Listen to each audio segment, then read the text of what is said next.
작년에 제가 기억이 나는 것이 광화문 집회가 있기 전에 서초동에 또 집회가 한참 있지 않았습니까? 그리고 광화문 집회가 열렸고, 근데 제가 TV를 보고 있다 보니까 우리 대통령께서 그 얘기를 하시더라고요. 서초동에 모인 민의를 받들겠다, 이런 취지의 말씀을 하셨어요.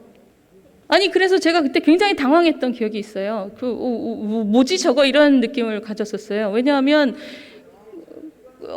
국민들이 나눠져 있는 상황이지 않습니까? 적어도 두 개의 그룹으로 나눠져 있으면 그 전체를 총괄하는 입장에서는 이 두 개의 차이를 인지했다는 티를 내고, 그리고 그것을 어떤 식으로든 화해시키기 위한 제스처를 적극적으로 보여야 하는 것이 정상적인 리더십일 것 같거든요. 그런데 마치 내 눈에는 여기만 보여라는 것이지 않습니까?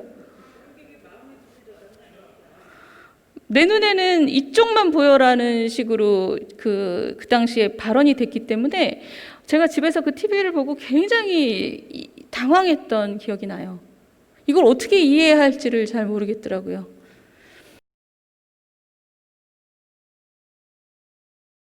파퓰리즘은 두 가지가 있다라고 이 사람은 정리를 하고 있습니다. 첫 번째 정리는 정치 지도자에 의해서, 정당이나 의회를 우회해서 유권자에게 직접 호소하는 정치 수법을 첫 번째 정의로 제시하고 있습니다. 국민에게 호소하는 수사를 구사해서 변혁을 추구하는 카리스마적인 정치 형태를 포퓰리즘이라고 이 사람이 주장하고 있습니다. 두 번째는 국민의 입장에서 아까 제가 말씀드린 반엘리트주의, 아래로부터의 흐름을 이제 파퓰리즘이라고 얘기를 하는데, 우리가 최근에 본 서구의 여러 나라들이 사실은 이것을 보여주고 있는 거죠. 그런데 우리나라는 이런 많은 파퓰리즘 문헌들이 서구에서의 현재 많이 나타나고 있는 정치 유형을 얘기하는 것보다는 우리나라는 이 미지마 시로라는 사람이 얘기한 첫 번째 유형에 가깝지 않나 생각을 합니다. 국민들이 원하는 대로 하는 게 파퓰리즘이라면 그것이 왜 나쁘냐?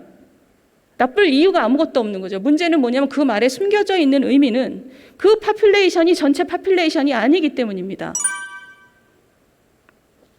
유권자에게 직접 호소하는, 정당이나 의회를 우회해서 유권자에게 직접 호소하는 정치 지도자의 수법은 통상 본인이 어필하고 싶은 파퓰레이션을 고른 다음에 그것을 파퓰레이션이다라고 얘기하는 거죠. 그게 국민이다라고 얘기하는 거죠. 파퓰리즘이라고 하는 것이 얘기하는 국민, 파퓰레이션이라는 것은 정치 지도자가 본인이 어필하고 싶어하는 일부의 그룹을 얘기함으로써 다른 국민들을 소외시키고, 그리고 국민들에게는 그것이 하나의 마치 단일한 존재인 것 같이 자꾸 얘기를 합니다. 그게 지금 3년 반 동안 계속 국민들에 의해서 지적되어 온 편가르기지요.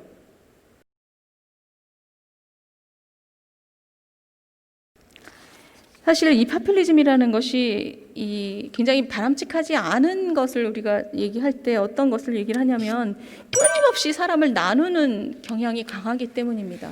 적과 친구를 끊임없이 나누고, 그 국민이라는 것이 도대체 무슨 의미냐 하면 아까 서초동에 있는 사람만 나의 국민이다.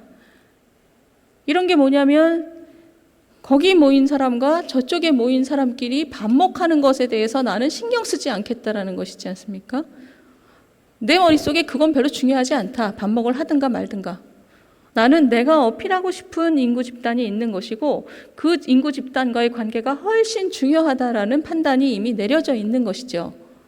그렇기 때문에 사실 끊임없이 적과 친구를 구별하는 발상이 강하기 때문에 이 정치적인 대립이나 분쟁이 급진화할 위험을 갖고 있는 바로 그 에너지원이 이 파퓰리즘이라는 것이기 때문에 사람들이 이것을 경계하고 무서워하고, 그리고 되도록이면 이런 것들이 좀 강해지지 않았으면 한다라는 소망들을 갖고 있습니다.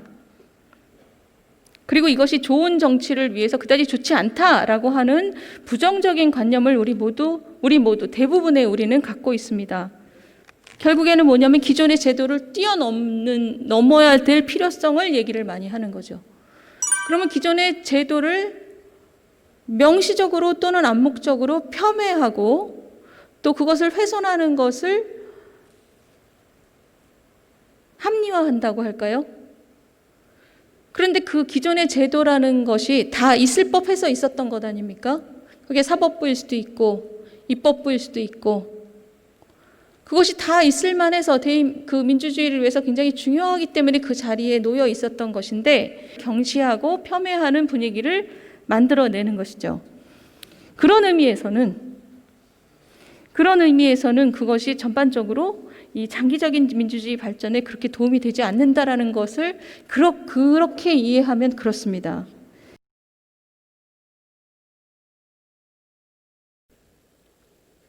정당이나 의회를 우회하고 국민을 직접 다루면서 본인들이 어필하려고 하는 인구 집단에게만 어필하면서 그것이 민주주의라고 우기는 통치자의 술책은 왜 통하느냐, 그게 국가에서. 파퓰리즘이 나쁘다라는 얘기 뒤에는 파퓰리즘이 왜 통하느냐는 질문을 우리한테 해야 된다는 겁니다. 왜 국민을 갈라치는 전략이 통치자가 그런 전략을 쓸 때 그것이 왜 통하냐? 통치자를 욕하는 것도 중요하지만 왜 그런 통치자가 인기를 얻고 그런 눈에 보이는 정당과 의회를 우회하면서 국민의 일부만에게 어필하려고 하는 술책이 왜 통하냐? 무엇을 잘못했길래 사회가 그렇게 아프냐? 라는 질문을 던져야 되는 거죠. 그런데 지금 그런 것이 먹히는 이유가 무엇이냐? 그게 바로 기존의 국민들의 어떤 원하는 바를 실현시키는 또는 반영시키는 민주주의 속으로의 회로가 존재하지 않았고 국민들이 어떤 식으로든 소외감을 느껴왔고 그러면 그 갭을 메꾸기 위해서 사실은 그 갭이 존재하는 한 포퓰리즘을 위한 토양은 계속 강화되고 그게 바로 자양분이 되는 거죠. 국민들이 느끼는 소외감이. 그렇다면 기존의 정치를 하는 사람들 입장에선 파퓰리즘적인 사람을 마음속으로 경멸하거나 아니면 비난하는 것보다 훨씬 중요한 문제는 기존의 제도를 중시하는 대의민주주의자를 믿는 사람이라면 더더욱이나 기층 국민으로부터 멀리 떨어지고 괴리된 정치를 어떻게 고칠 것인가에 대한 고민이 선행돼야 된다는 것입니다. 그렇기 때문에 이런 파퓰리즘, 반엘리트주의가 됐던 아니면 정당이나 의회를 우회하는 정치적인 수법이든 그것이 그 나라 안에서 지금 힘을 받고 있다는 것은 그 나라의 민주주의가 매우 건강하지 못하다는 징표이고 그 징표를 잘 읽어서 기존의 민주주의 안에 국민들의 선호와 국민들의 바램을 잘 반영하는 채널을 어떻게 만들 것인지를 고민하게 하는 탄광 속의 카나리아처럼 파퓰리즘은 그런 의미를 가진다라고 이 사람은 얘기를 하고 있습니다. 더할 나위 없이 공감이 됩니다.